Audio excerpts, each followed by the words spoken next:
Hello all. This is a critical reflection on my short story, Only Downhill From Here. When given the task, my first thought was that my story had to have two qualities. One, to be engaging enough to read without it feeling slow, and two, to craft an ending that is thought-provoking so the story lasts longer than the few minutes it takes to read it. The theme that is common between the extract and my story is the idea of scope. In my story, the protagonist is so caught up in external problems, such as getting fired and the effects that drugs has on him, that he loses sight of his ultimate flaws as a character, which is self-hate. For example, this is a relatable character trait in many people, therefore appealing to readers.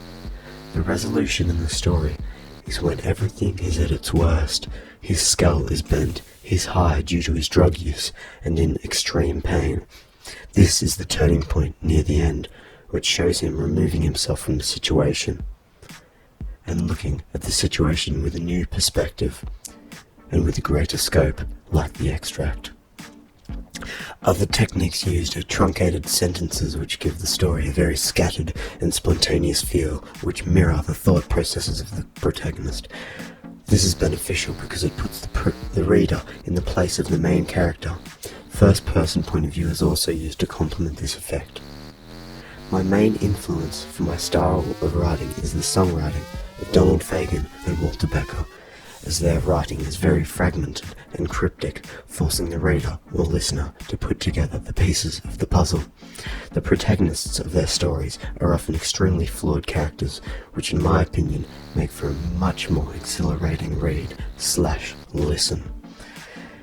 I took a lot of time thinking about the ending of the story, but I finally decided to make it ambiguous, as seen with the final few sentences.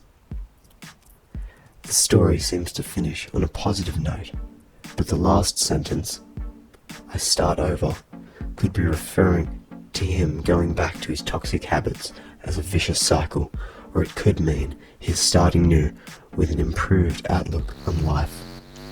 This potentially skeptical version of the ending gives greater depth to the story before it and has the intended effect of being thought-provoking due to the ending.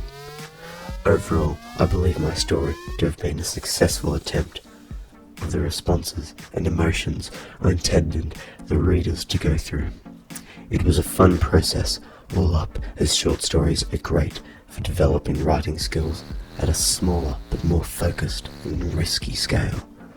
I believe I accomplished my aim to not bore and to succeed with a thought-provoking ending. Thank you.